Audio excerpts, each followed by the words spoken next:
Welcome, everybody, to The Lawyer Show. I am your lawyer, Jeremy Rosenthal.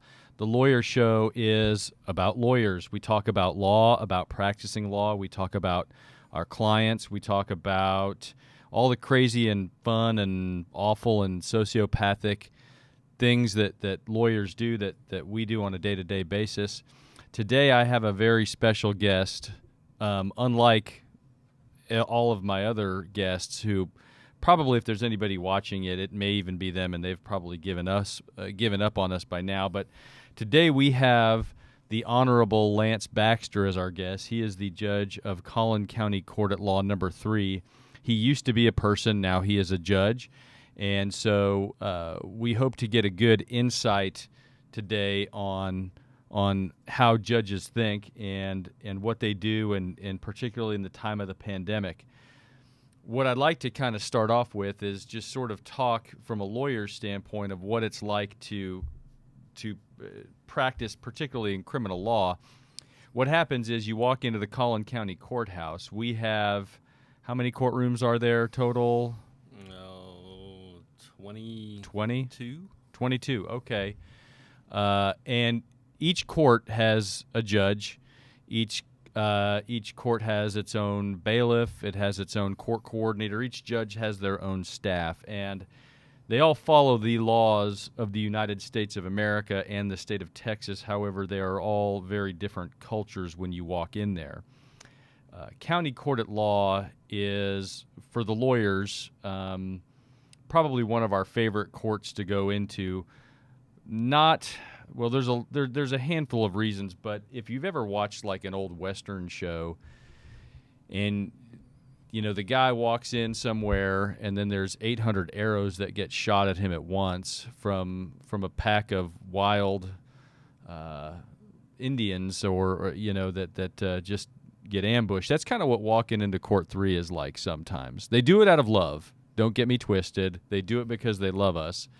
But Judge Baxter has a very fun crew that works for him. He has a very but you have to be prepared when you walk in there that you're going to get shot at. Stay on your toes. Rough seas make for good sailors, right? Sure. So when you walk into Court 3, you just got to you got to have your helmet on. You got to be prepared to take fire. But then once you get through that, it's generally a pretty good experience. Or there's more coming. Well, that's true. It depends on if we're in a trial, and if you've got a week of me and I've got a week of you, or 2 or 3 days, and all that. And we're trying to determine if the clock on the wall is a machine, just like the breathalyzer. That's right. Okay, so we're gonna launch right into a good story with that, because there's a story there. And see, this is absolutely the most effective argument I have ever made in a jury trial, and do you want to know why it's so effective? It's so effective because he still remembers it. He remembers it 5 years after I made it. Did it work? Okay, it's not the point. Okay. It may not have worked in that instance, but there's a when it was a DWI case, right? And I think was it a blood test or a breath test? It has to be a breath test because you're talking about a machine. Right. Okay. So, and one of the things as a and so everybody knows, Judge Baxter, how long have you been on the bench? 11. Well, start my 11th year. Okay, 11th year, and so I hold the position that because you got sworn in the state of California at the Rose Bowl. During halftime. During halftime of a TCU Horned Frog game. Beating Wisconsin. I don't know if, are you officially? Well, I did it in Texas also, just to make sure. Okay, well, all right. So I guess we can't appeal that anymore. But so you've been a judge now for a long time, and before then you were a lawyer, a human. Yes. Okay. 24 years. And we tried a case against one another. I was a prosecutor. You were a defense lawyer at the time. I know we have. I do remember we had a motion together. Well, okay, so this will bring you quickly up to speed. So the issue in our trial was It was a possession of marijuana case. It was a misdemeanor case. Usable quantity of marijuana. It was a usable quantity of marijuana because the DA's office very wisely never let me handle anything important. And so, not that this wasn't important to you or your client. It obviously was very important to the client. But the issue, yes, so the state law, the law in the state of Texas says that possession of marijuana is a Class B misdemeanor if it is between a usable quantity and 2 ounces. And so, which is different than most other drug offenses because you can have a trace of something like cocaine or a trace of methamphetamine, and that would be a felony, just even having a trace. But in marijuana, it has to be a usable quantity. Right. And did you have an expert? Well, here's what happened. The police report said 0.02 grams of marijuana. Well, that's nothing. I don't know, is it? That's what I was told. But it actually was 0.2 grams of marijuana. 0.2 grams is clearly usable. 0.02, questionable. And so, yeah, I had an expert that was on probation in Collin County, and he said he smoked pot morning, noon, and night, and he was willing to come in and testify that 0.02 grams is not a usable quantity of marijuana. The judge declined to pay his expert witness fees, and so we went without him. I do remember this.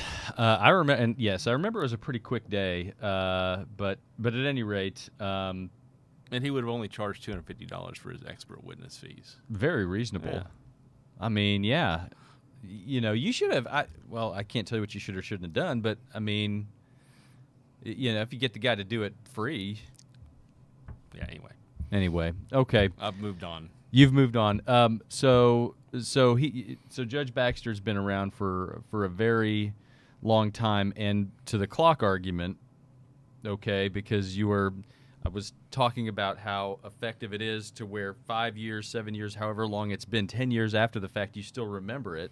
Well, we've harassed you about it every day since. Out of love. You guys have done this. But again, here's what I hear. When I walk into court 3 and I see you point to the clock, or I see your court coordinator, Mindy, when I see her point to the clock, or Chad, all I hear is, Jeremy, you're the best lawyer ever. That's what I hear. Okay. That's not what I'm hearing. Well, that's not what you say, but that's how I take it. And so there's an inside baseball type of game that we play between us and the prosecutors on a DWI case. As a prosecutor, you are taught to call the breath test thing apparatus. They drill it into your head to call it an instrument, because an instrument sounds like something at a doctor's office, and it sounds important and it's precise and all this stuff, but it's a machine. And the defense lawyers always call it a machine, right? Exactly. And the point that and so there's a line of cross-examination, an argument that I, reading on this stuff and trying cases, David Burrows, it's actually his argument, which I stole, which is not, that's just, You borrowed it. I mean, I perfected it. How's that? Well, So the argument goes that, look, there are clocks and there are clocks, right? There is a type of clock that's going to be on the wall in County Court at Law number 3 that's got a AA battery in it, right? That is a pretty good, it's good for telling you what time lunch is, but you don't want to land the space shuttle with it. I mean, that makes sense, doesn't it? yeah, I would not use a clock in our courtroom to land the space shuttle. Okay, and you guys did fine. I'm sure it's purple. I'm sure it's a TCU something. It's never accurate, number one. Okay. Right now it's off by like 4 minutes. But who's counting? Well, we get to get off work 4 minutes earlier because it's fast. So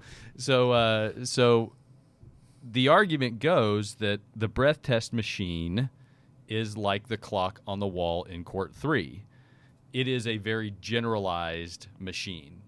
And this is how I've argued on the breath test before, which is, look, this thing is it can tell you in the way I've argued it, and I think there's a lot to this. It can tell you if you're definitely under, it can tell you if you're borderline, and it can tell you if you're definitely over. And so the point is that that what you're trying to do as a trial lawyer is you're trying to analogize the clock on the wall to the breath test machine and say, look, we want something that's super accurate. We want something that's good enough to land the space shuttle with.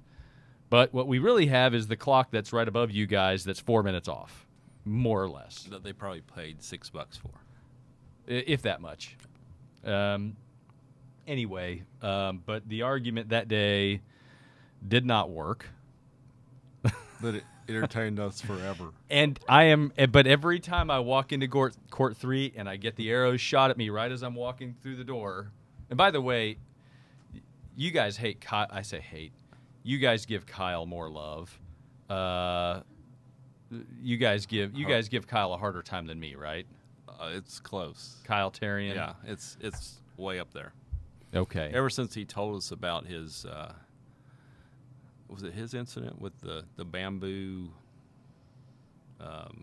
spear that he was fighting?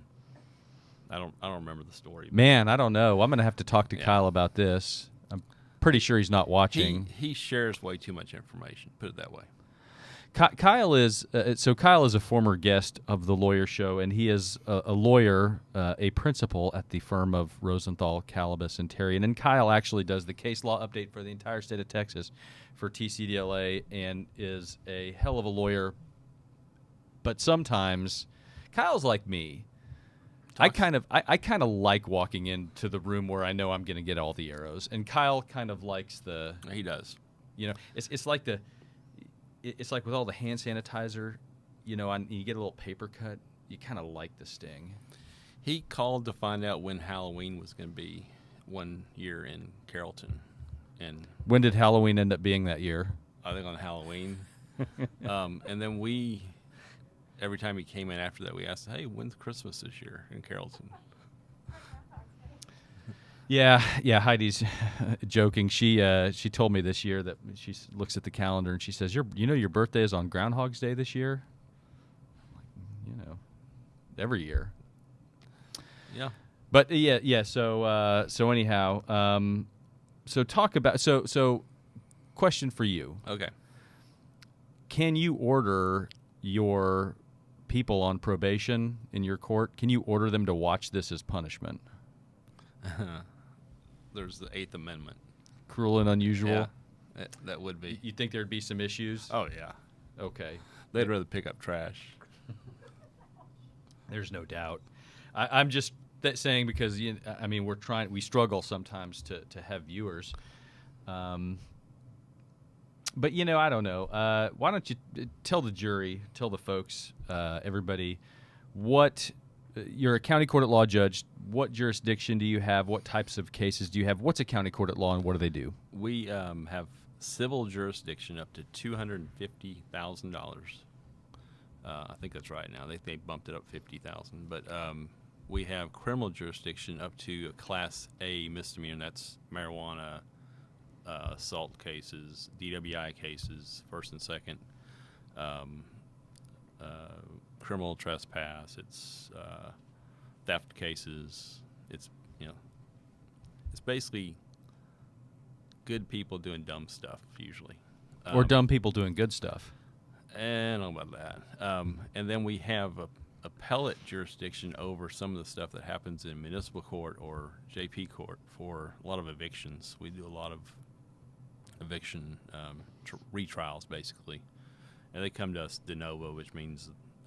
It depends. Some courts are courts of record now, so we do not have to hear as many evictions from the courts of record because they actually have to do a full-blown appeal. But we do a lot of evictions from JP courts and municipal courts.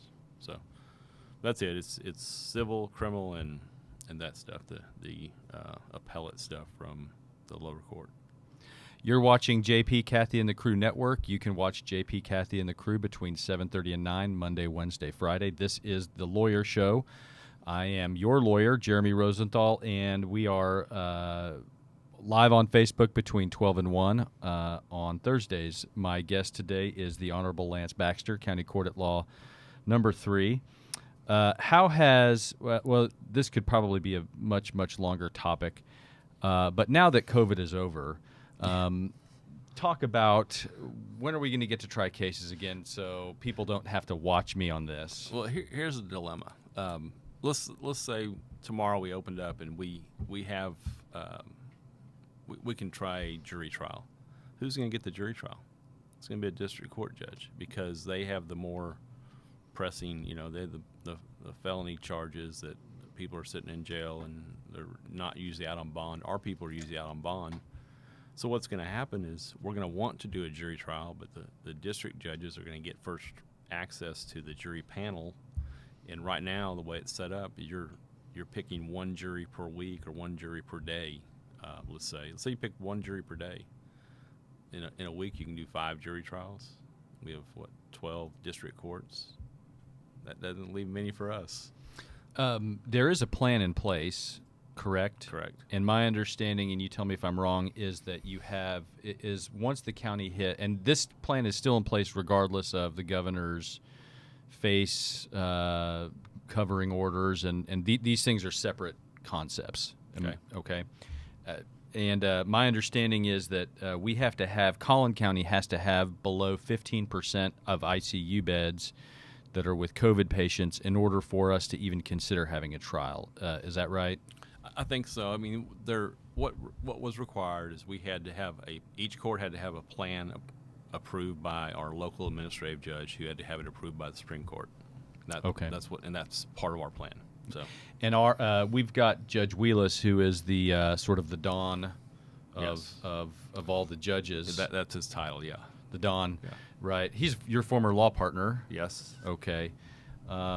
Anything negative you want to say about him? He's not watching. There's no chance. I better not do it. Well, he doesn't handle Corona that well. No? While watching the Cowboys beat San Francisco in a playoff game. That's all I'll share. I'm going to have to ask him about that next time I see him. You should. There's another judge who's a mutual friend of ours. I won't say his name. He happens to be on the Fifth Court of Appeals. This morning he told me that it is our duty to criticize him. Okay. And I was so anyway. That's good legal advice. Yeah, maybe I don't know. Maybe I'll take a pass on that for now, but we can. I mean. Yeah. Anyway, and I told him to watch because I said I've got Judge Baxter on here, and I said Judge Baxter's he's gonna kick me in the pants harder than anybody has on this show yet, and he still is. I think he's got family in town, so. If he's spending time watching this, he's really. I mean, there's stuff on Netflix I'd rather watch. He's stooped pretty low. Yeah. Yeah, and it is, he does have people who love him, who he considers family, and they'll take him out. Really? That's what I'm told. Okay. Again, I mean, that just may be his excuse for not watching today. So the district court, and there's another person that I know. I'm not allowed to talk about this person on the lawyer show. I've talked about this person in the past. It's a human who happens to live under my roof with me, who got a jury service notice for the next couple of weeks. So those are going out. Okay. Yeah. Anyway, so the county's certainly planning on this. Yeah. I mean, I hear they're getting real low juries showing up. I mean, that Response 50%. Really? I mean, that's before COVID. It was 95%. So I don't know what.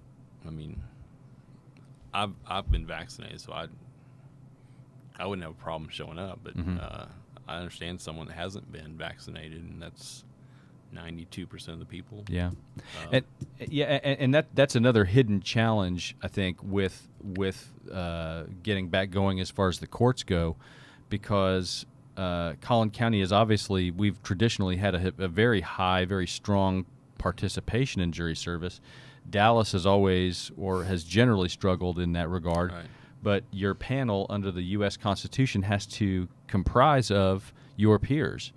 And so the folks who show up to jury duty, there may be an argument there. Kyle Tarian may think that there's an argument there to say that the folks who do show up aren't necessarily a representative panel.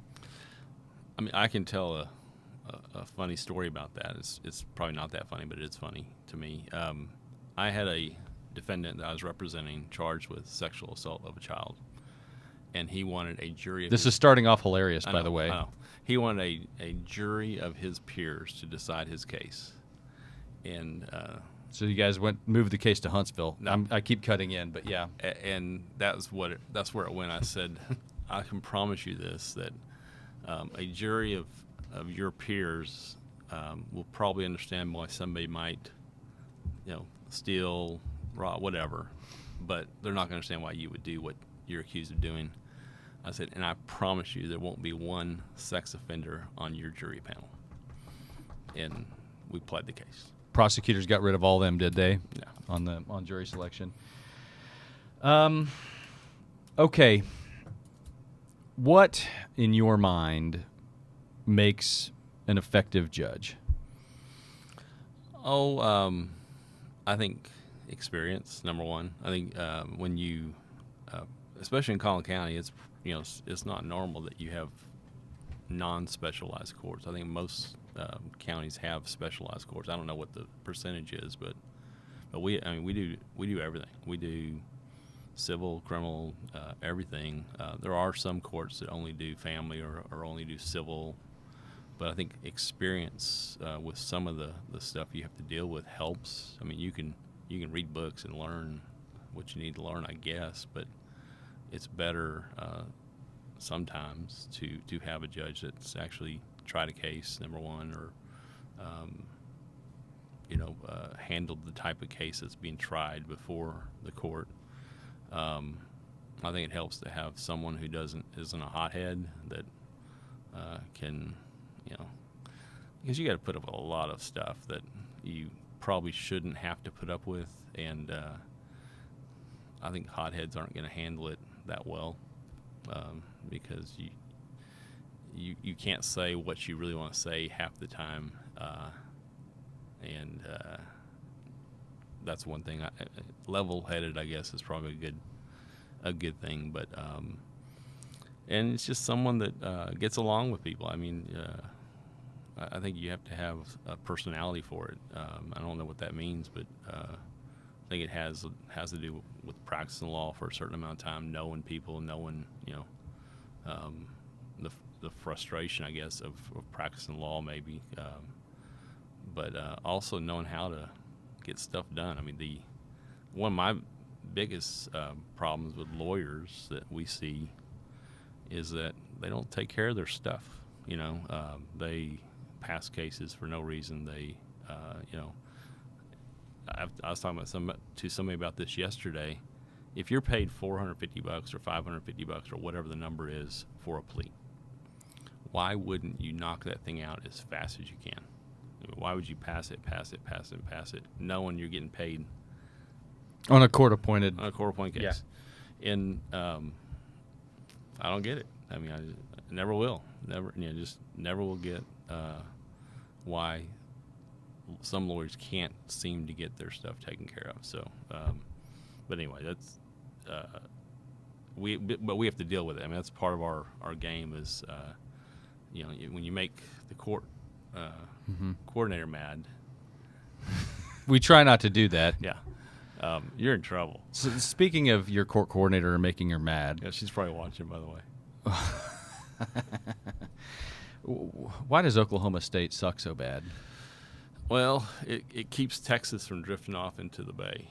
Yeah. That's what I've heard. Oklahoma has the perfect state motto. Have you ever heard me tell this joke? You probably have. I don't know. Because I recycle pretty much everything. Okay, good. It's okay. Okay. It's all in the delivery. Okay, so kind of talking about judges and talking about what makes an effective judge, and I'll kind of give you my 2 cents, and you can do with it what you will. Probably discard it. I've never obviously presided over any type of proceedings, so not having sit in the trial court shoes, I don't know what that would be. But I'll tell you, I'll give you some examples. Going back to Judge Wheless, okay. He is absolutely positively 8 Ways Till Sunday one of my favorite judges to be in front of. And should be. And I didn't always get my way with him. But what I really liked and what I really appreciated about him in particular is he has a great poker face, and you never know what he's thinking up there. And he does not. And what happens is when you get a judge who's up there who's making a lot of faces and kind of going back and forth, the lawyers think that they can persuade him. And it just kind of keeps a proceeding going and going and going and going and going. Oh, but judge.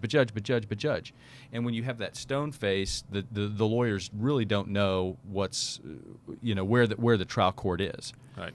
And not only that, I think lawyers sometimes make the wrong assumption that their judge doesn't know what they're doing or doesn't know what, how to think in a case. Undecided or whatever. Undecided. And so Wheless, Judge Wheless, to me, always fairly a good poker face, kind of stone-faced up there, and says, all right, here's what we're going to do. Bang, bang, bang, bang, bang, and it's done. And he's, really good on the law. There's a case, we had a guest last week, but you know this because you watch us incessantly, I'm sure. I have nothing else to do. We had a guest last week by the name of Morgan McFeeters, and she's an appellate lawyer. And Morgan, I had an expunction case that I took that Morgan did the appeal on, that she took all the way to the Texas Supreme Court on an expunction, and we won. And it was Judge Wheless who was the trial court judge on this. And at the trial court level, he overruled Andrea Westerfeld in the state on an expunction. And Andrea, great lawyer herself, one of the foremost experts in expunction law in the state. And so it took a lot of spine for Judge Wheless to do that. But I always appreciated that. The other types of things that I sort of there's judges I've been in front of that they kind of want to be the defense lawyer. They kind of want to be the prosecutor. They kind of want to be the court reporter. They kind of want to be the bailiff. They kind of want to be the court coordinator, and they want to be on the jury. And in some weird ways, I think they kind of want to be the defendant too. So, but that to me is just sort of, I'll let you talk. I don't know if you ever spent much time in front of Judge Mays. Oh yes. He had once he heard what he needed to hear, his next statement to a lawyer was, "Now you don't have any more questions, do you?" You're done. Yeah. You're losing. And that was you're winning. It's either way. It's just he basically is telling you he's heard all he needs to hear. He can make a decision. You can stop talking. Yeah. I love Judge Mays. I love he was one of my favorites to practice in front of. And I tell a funny. Here's a funny story. Very, I've got a 9-year-old, and there's very, very, very few courtroom stories that I can tell her, right? Just being a criminal defense lawyer, most of this stuff is a lot of difficult things to understand. I mean, even a DWI in a lot of ways. When I was a prosecutor, Don McDermott, who is now also a judge, was trying a case against me. It was a UCW, unlawfully carrying a weapon, and so what happened was, in the case, the defendant takes the stand, and it was a weird fact pattern. I think the guy, one day he shows up. He's in an apartment complex in Plano, and he just runs up to a cop and just hands the police officer a knife that he was carrying. And this is a knife out of a horror movie. I mean, it is big, double serrated edges, and it's got a lot of jags and a lot of just stuff. And the police officer doesn't know what to do, so he's like, "All right, you're under arrest. You can't. This thing is illegal as hell. You can't have this thing." And so he arrests the kid, and then the guy, the witness, the defendant takes the stand in the case, and Mays is up there, kind of doing his, wearing his glasses, kind of. Reading glasses, and he's kind of halfway doing that, right? And he doesn't wear a robe, not in a bench trial, not even in a jury trial would he wear a robe. But he's just kind of sitting there, and the guy gets up on the stand, and he testifies that his grandmother bought him this to learn how to cook. as a cooking knife, as a whatever. And Mays does one of these. He's kind of like this, and he hears cooking, and he goes, and he immediately snaps up, and McDermott passes the witness, and I start asking him questions, and Mays just sticks his hand up. You know, he does that a lot. He sticks his hand up like, Rosenthal. And he asks the bailiff to bring him the knife. The bailiff brings him the knife. And he sits there and he looks at it. And he says, you can chop some carrots. You know, you can slice tomatoes with this. You know, this is pretty good. You know, celery. And he looks at the defendant. He says, you know what this would be really good for? Killing somebody. I said people. This would be really good to chop somebody up into a bunch of pieces, wouldn't it? I lost it. I had to run. I had to go out of the courtroom. This is at the old Graves. I had to leave the building because I was, or not the building, the courtroom, because I just didn't want to laugh that hard. And poor Don is just, and Don had a very good argument. Don was kind of pulling something out of the penal code that says this isn't a knife, and he was kind of trying to have an academic debate with it. But I walked back in 4 or 5 minutes later, and Mays is still going to town on the guy. And so that's one of the rare stories that I can tell, you know, a child who does not understand the penal code. And so anytime, you know, if she ever sees a double serrated knife, she will know that is we can't do that. Yeah, children have different attitudes about what we do.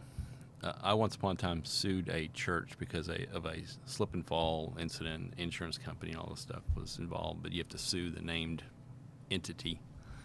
And my kids were in the car. They were probably 8, 9, I don't know, same age group. And they find the papers. I just filed a lawsuit, and they go, "You sued a church?" I go, "Yeah. Isn't that a sin?" So did you say, no, honey, there's insurance here? No, they didn't care. No, and insurance companies, there's a direct correlation with, Yes. you know, right? I know. Yeah. You're watching JP, Kathy, and the Crew Network. You can see JP, Kathy, and the Crew between 7:30 and 9, Monday, Wednesday, Friday. This is The Lawyer Show. I'm your lawyer, Jeremy Rosenthal. You can watch us between noon and 1 on Thursdays. Let's talk a little bit about your background, because you do a lot of really cool things that not a lot of other judges do, to wit, mental health. The one cool thing. The one cool thing, Yeah. And I want to get into that, but before I get into that, your father was clergy, is that right? Yes. Okay. He was a Disciples of Christ minister forever. And in the military? And in the military. He's buried in Arlington Cemetery. I didn't know that. Yes. Does that have a lot to do with what makes you and your attitude and your... Well, I think it helped to travel. I mean, we're in the Army.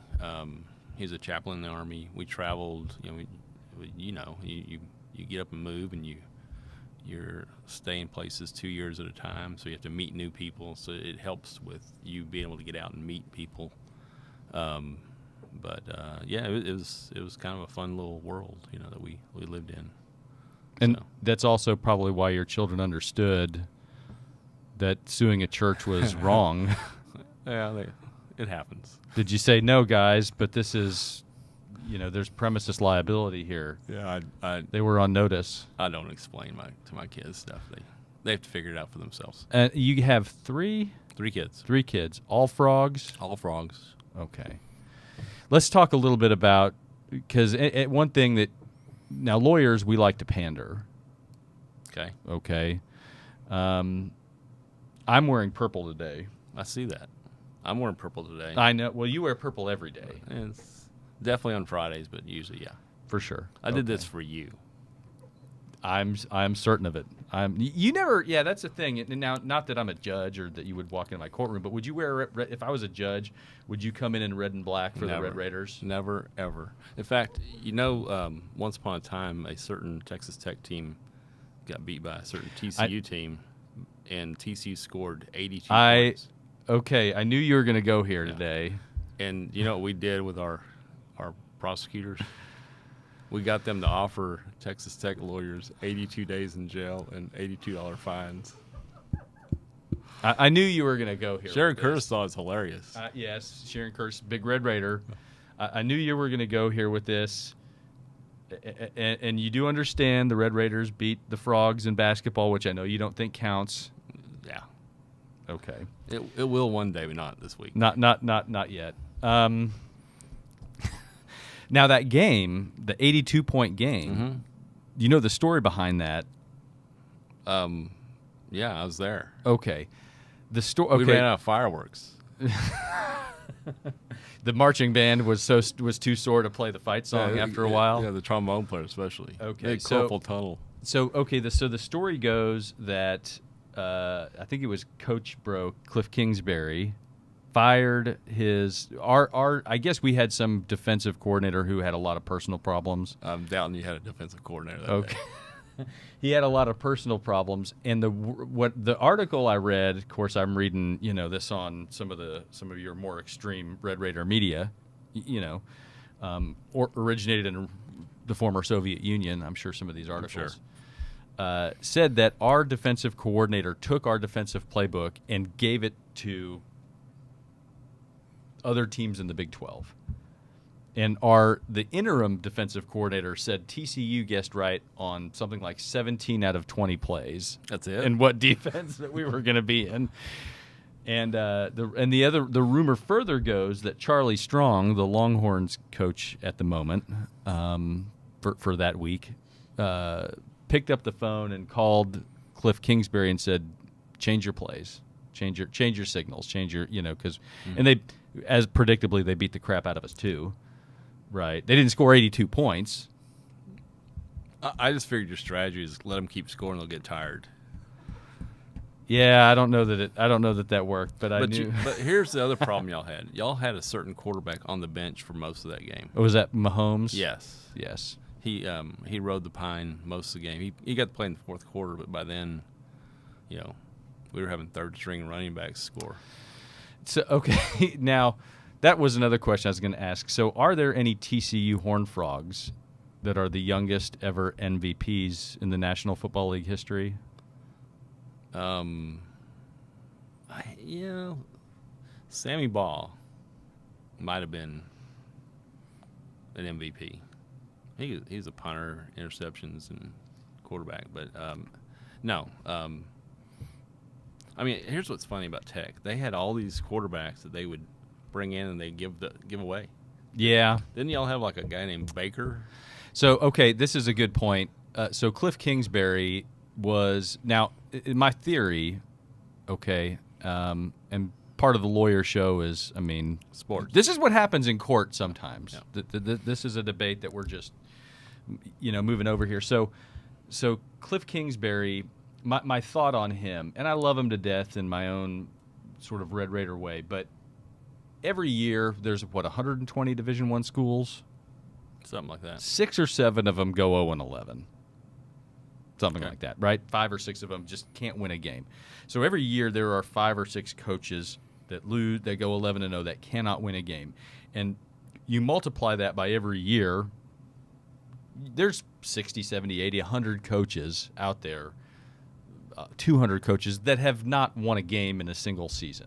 There is one coach in the entire history of the NCAA who lost a Heisman-winning number 1 overall pick, and that is Cliff Kingsbury. Until Kevin Sumlin did it the next year. Kyler Murray. Yeah, exactly. Because A&M did the same thing. Yes. They brought in a whole bunch of quarterbacks and gave them away to everybody. That's right. So to me, that's just like, that's just kicking the incompetence up a notch. And again, I love Coach Bro in my own way. I do. I want him, he's the coach of the Cardinals now. I'm sure he'll be great there with Kyler Murray. And J.J. Watt. Is J.J. Watt there now? Yep. Cliff doesn't really care about defense, though. No. That's probably news to Cliff. Neither did Tech. No, that's always been the problem. No. That's always been our issue. But I'll give you one more TCU Tech story, but then we'll move on to something else. Does it involve Tech sucking and us losing and us? Not necessarily. You had a coach named Leach once upon a time. read about him. Yeah, and he's put people in closets and stuff like that. But anyway, he brought his high-powered Texas Tech team to TCU when we were not in the Big 12, and they had been scoring 70 points on every team they played. TCU beat them 12-3 in the most boring defensive game. I was there. I was there too. But it was just good to see Him humbled. if he was. Yeah. And the year before, Sonny Cumbie put 70 on the Frogs. Yes. Our defensive coordinator. Yes. Former Frog coordinator. Yes. So you're watching the sports show. We're on between 12 and 1. Let's talk about mental illness in the All right. courts. Okay, because that's one of your bailiwicks. How did you get first involved in doing mental health with the courts? We obviously it's probably the biggest problem in the court system. 95% of defendants have some sort of usually mental health problem, substance abuse problems that they can't deal with and make them productive, put it that way. And so we formed this I guess I volunteered to be the judge that would hear the mental health bond cases, where we put them on a PR bond with special conditions, monitor them, and we make sure they're on their medications. They call once every week to check in. They come see me once a month. The problem is now with COVID, we haven't really had them come into the courthouse, so it's kind of we have less control over the situation right now. But we let them out on PR bond, and so they can get help while they just would be sitting in jail waiting to be prosecuted. And a lot of times off of their medications. Almost always off medications, and almost always self-medicating with meth or marijuana or whatever it might be. And so they came up with this program. I think we've been doing it 6-7 years. I mean, I don't know how long we've been doing it, but and originally there's a felony court doing it, and we were doing it, but then it just got easier to have. So I do all of the mental health hearings for felonies and misdemeanors. Well, no, there was another judge that was doing it. He just would say no to all of the requests for PR bond, and then everybody was like, "Well, Baxter will follow the law." Yeah, I don't think that's what he did, but okay. I just know that at some point we realized it was easier to have one person doing all of it, and so we volunteered, and so we've been doing it ever since. And every Tuesday, Thursday now we have here. In fact, we did a hearing before we came here. Now we do it by Zoom. And so if we let them out on bond, we let them out with certain requirements that they go to treatment, or they go get medication, or they do whatever we ask them to do, and we keep our thumb on them. So how does the county do other than Judge Baxter? I know we've got Elise Ferguson with the county who has a very big role in that. Yes. And there's other personnel. And she's by far the greatest at what she's doing. I mean, she's well known across the state now for what she has done in Collin County. So, and then she has her staff that Tony Fox is part of it, and they're all real good. They report to me. They tell me what's going on. We go off bonds if they're not following, if they disappear, or if we drug test them. We may give them a second chance if it's marijuana, but anything else, we pretty much it's a one shot, you're done kind of thing. But I mean, I remember we had one come in and just looked like she was on everything, just looked higher than a kite, and so we drug tested her. And I said, if I'm going to drug test you, what's going to come back in your system? She said, just marijuana. And we didn't believe it, so we drug tested her. And it comes back, just marijuana. And so her parents were there, and she turns to them and said, "See, I told you." I said, "Wait a minute, you still haven't passed anything. Marijuana's not legal here." Right. So she didn't get the concept that she still flunked her test, other than the fact she named the one she would have. So anyway.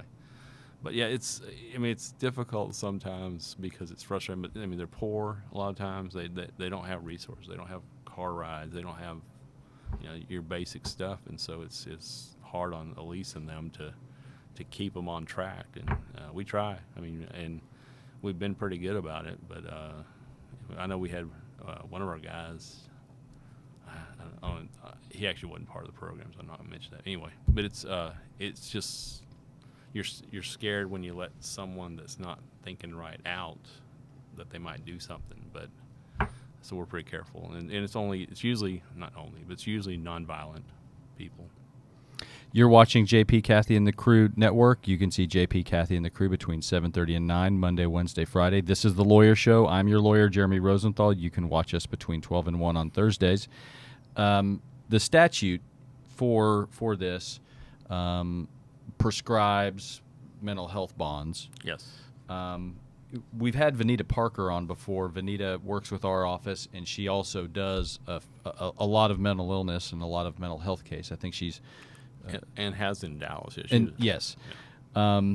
And so she says that all the plans and all the statutes and all the everything that you do is only as good as the infrastructure, because at the end because ultimately it comes down to things like this guy just doesn't have a ride to go to whatever place that you're going to treat him, and insurance can be a big issue. How's the county doing resource-wise? Well, we have LifePath, and I think LifePath is real good at what they can do, but I mean, you can't make someone do what you're telling them to do. I think they provide rides and some of that. I mean, the problem we have up here is you don't have transportation. You don't have public transportation. You can get to Plano, but you can't get from Plano to McKinney. And so you have people living in Dallas, and how are they going to get to McKinney for court or whatever? And so I think if we had public transportation, that would alleviate some of it, but I guess that costs money, so we don't have buses or whatever you might want to have. I think all the lawyers understand, when they come up with a plan, the problems with the plans and where people are going to live, because we don't have a lot of homeless shelters up here. We have a couple of them, but a lot of these people wind up back down in Dallas at the bridge or wherever, and we may or may not ever see them again. So that's the concern. And the statute does not allow necessarily violent offenders to qualify. They're not. It's not mandatory. I can, if I choose to. It's my discretion to let a violent offender out on bond. Depends on, let's say they committed an assault 20 years ago, and all they're charged with now is marijuana or something. Yeah, that can be forgiven maybe, but or you can put special rules on them. You can put GPS devices. You can do a bunch of stuff to them to make sure it's safe. But generally speaking, yeah, if it's a violent offender, they're probably not going to, especially if they're charged with a violent offense, they're not going to get a bond. Mm-hmm. Not a mental health bond. Mental health bond. Yeah. They can get another bond, but they have a bond. It's just they don't want to pay $100,000 to get out of jail. Right, and so everybody understands watching this. So it's just a different way. So when somebody gets arrested, before they have a trial, before they have a trial or a plea or anything like that, before their case is resolved, bond is the rules essentially until you go to trial or plead guilty or the prosecution dismisses your case. If they're my client, right, everybody's entitled to bond unless it's capital murder. I mean, I think that's the only offense that you cannot. Well, I've had this debate with some of your colleagues, and this involves what happens when you violate your bond. Okay. It's my position that if you violate bond, so in other words, if let's say somebody gets out of jail. Okay. Somebody gets arrested for pick a charge, right? Let's say DWI. Let's say DWI. Let's say they get arrested and they commit another one, and then they get another one before that first case is resolved. Right. It's my legal position that they are still entitled to bond. I believe they are. Okay, and not all of your colleagues. Well, I understand that. Agree necessarily. I've never ever set no bond on a case. Okay, now it's I know they have. In domestic violence cases, the Code of Criminal Procedure is very clear that you can hold somebody without bond on a violation of if you're charged with domestic violence and you violate bond in that context. I think the code is clear that you don't have to give a bond at that point. And I think on a felony revocation, you don't have to give. If bond. you're convicted. It's a revocation, yeah. Yes, revocation. Right. Yes. Right. So but deferred, you are. if you're on deferred, yes, because legally you will not have been convicted. Correct. JP Cathy and the Crew Nation they're extremely honed, and by this point they understand criminal law pretty well in a lot of the terminology that goes with it. Now, where the statute gets unclear is when you are on bond and you violate, your bond can be, the term is revoked. Right. But that doesn't. I interpret that to say that it doesn't mean that you can. You take the county takes the money, but I believe that you still are entitled to have it reissued. Exactly. I mean, you can revoke the bond, but you have to turn around and give them a new bond. I think. I mean that's how I've always. That's the position I've taken. It's almost silly, but that's the position I have. I mean, because I've been asked to revoke people's bond, and I said, "What do you want to do?" Well, revoke it. I said, then have to give them a new bond. It's just going to cost them money. They're going to get out again. Mm-hmm. I mean, I prefer to add conditions. I mean, if they're doing something they shouldn't be, especially a DWI where they're still drinking and driving or whatever. And that's the trend, right? And that also goes. And so to kind of make it some parallels here with mental health bond, also, and so what Texas courts are kind of doing in general across the state, really. And Harris County, I want to say they've been the leader of getting in trouble over not handling bonds properly. But what I think they're starting to recognize in Austin and getting around to doing, if they have enough time, is saying, look, folks who are in jail on misdemeanor charges, on pettier type stuff, we want them working. We don't want them losing their job. We don't want them, right? We don't want them clogging up the jail. And so what would happen is you would get a lot of folks who a $1,000 bond may as well be $1 million. Right. And so this is exactly the type of person who's going to lose his or her job if they don't get out, or miss child support payments, or just, Whatever, right. or whatever. And so what happens is the courts have been kind of saying, okay, well, let's give this person conditions. Let's let them out on what's called a personal recognizance bond, where they get out, but you've got to report here once every 2 weeks. You've got to pass a drug test. In the cases of DWI, you've got to blow into this thing to make your car start, right? Or have your kid blow into it if he's sober. Yeah. Yeah, they have cameras on them now. They have, the thing's a mousetrap. I mean, there's cameras on them, and you're going to get caught if you try to fiddle with the thing. And even if you don't, they'll say, well, man, you've only started your car 4 times this month. They'll get you. They'll find a way to get you. But that's very similar to the mental health stuff, because the mental health stuff, you're saying, okay, we will let you out of jail, but you're going to do X, you're going to do Y. It's more constructive. Right.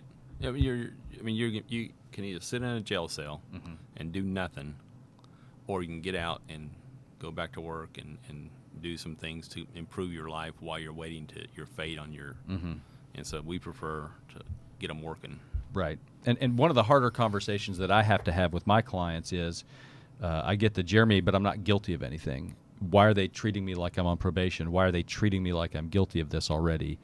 And that's just kind of one of those imperfect answers about, well, I mean, you got to understand,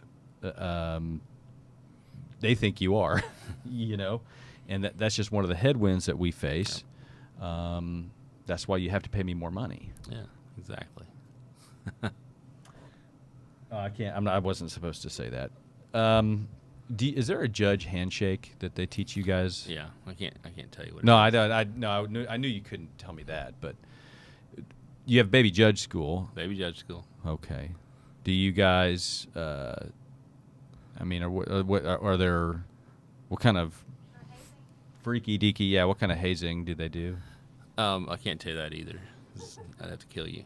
Well, no, I got to go to baby judge school with Ripple, and they had a shooter, courthouse shooter scenario. Yeah, and Becker actually was the shooter for our event, and so he was going to come in one of the doors, and when he came in, we were all supposed to react, all this kind of stuff. And while everybody knows he's out in the hall somewhere and going to come in one of the doors, Ripple smacks his hand on the desk and everybody know. It was great. This would be Judge David Ripple, County Court at Law number 4. Yes. I'll probably end up having him on here He's entertaining. as well. Yeah, he's a lot of fun. He is actually held as a matter of law that my glasses, actually I think this is a previous pair of my glasses, are top notch, and I have a transcript of it. Yeah. He's got issues. Apparently eyesight's one of them. Right. And he's even, in some ways, he's even more insufferable because he's an LSU person. Yeah. Different kind of purple. We went to the LSU TCU game together, Mm-hmm. so he sat with us. But anyway, yeah, he's one of those. Mm-hmm. Go spelled wrong. Right. Go Tigers. Yeah, and he doesn't sound like. I mean, he doesn't have the accent, but then again, I mean, what do I know about these things? But okay, so at Baby Judge School, what types of things do they teach you about courtroom control? What types of things do they teach you about just sort of management? Well, I'll tell you the one thing I learned. I don't know if I learned it there or where I learned it was if you're in trial and a lawyer objects and you weren't paying attention, all you have to do is Say overruled. No, don't do that. You say, "Hey, please rephrase your question." Right. Then you can hear it for the first time and see if it was really objectionable. Good work. Yeah, thanks. Good work. Yeah, I'll keep that in the back of my mind from now on. If they ever ask you to rephrase, they weren't paying attention. Can you rephrase a question? Yes. That's The question was, "What's your name?" Was the car blue? Yeah. Anyway. Yeah. Do they? But they also teach you how to lower the temperatures, right? When people are going. I mean, there's a bunch of stuff that you learn. I mean, and I think it's 3 days, and I mean, I think it's better for the new judges that really didn't practice law before they got there. Mm-hmm. I don't remember getting a whole lot out of it. I think, oh yeah, I knew that, but yeah, you do learn. You learn. Don't get caught on TV playing golf when you're supposed to be working, stuff like that. They do show this video. It's kind of funny. Okay. Because I guess there's some Colorado judges that got in a lot of trouble for going to a conference and then not being at the conference but being out playing golf or whatever. But Or if like an ice storm hits, you're not going to go like to Cancun. I mean, you're gonna. I thought I saw you on a power wire outside in my neighborhood. a power wire. Yeah, you were on the pole. Yeah, I was getting your power back. Yeah, today. because you care. That's what I do. That's right. You're a public servant there. So, and kind of circling back, we've only got a couple minutes here. One point that I thought about, kind of talking about what makes a good judge, what makes a good defense lawyer. I'll tell you one thing. For one thing that I have decided I value more than anything else in a judge is kindness. And I think that to me the law. I mean, when you're, I know you probably can't answer this, so I'll just say it. You go to a lot of groups when you're campaigning for office that are not lawyers, and so it's very difficult to explain to them some of the more complex concepts, right? 'Cause when you're campaigning for office, I mean, there's probably 12 other races, and every candidate gets 2 minutes because Right. this forum only has 2 hours or 3 hours, and so you can't really start getting into, well, my interpretation of 3914 subsection H is this.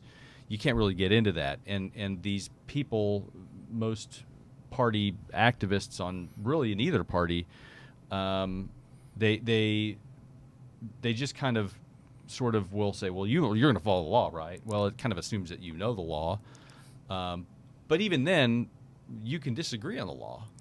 Well, one of the problems or nice thing about running for judge is you can't give your opinion about anything. You're not allowed to. It's the code of judicial ethics says you just can't.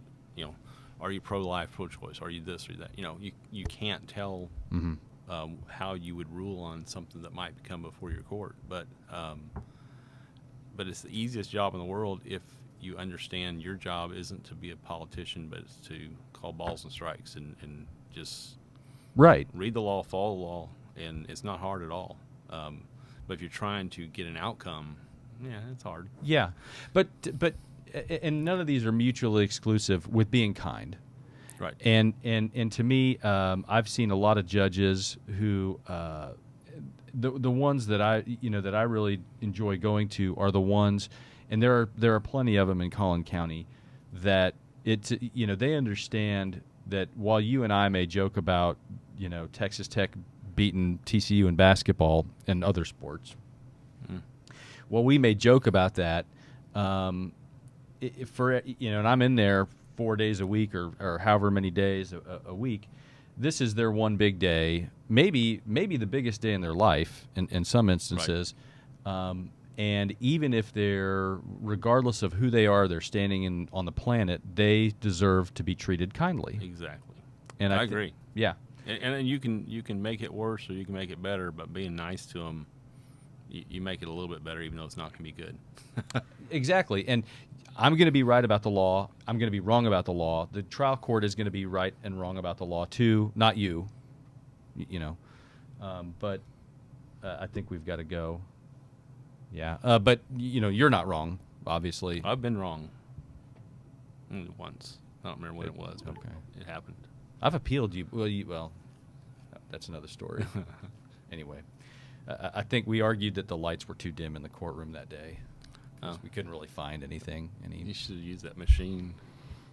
The best argument of all time, because you still remember it, and everybody in your courtroom sort of remembers it. And again, everybody loves going into your courtroom. It's fun. It's like we have a good group. It's like going back to it's like the hand sanitizer on the little paper cut. It stings a little. You know when you go in there that you gotta move and duck and dodge quickly because you get bullets fired at you. Yep. But they're all out of love. But when you leave, does Chad say, "Love you"? He does, and I love him. I love you, Chad. That's it Judge makes a Baxter's lot of bailiff. lawyers real uncomfortable. I'm sure it does. I love that. I love. See, to me, that's perfect. I mean, life is about making people feel uncomfortable. There you go. For sure. That's true talent. And so making people uncomfortable is what the lawyers do, and it's hopefully what we've done in this past hour. So thank you, everybody, for watching this episode of The Lawyer Show. Thank both of you. Thank you both.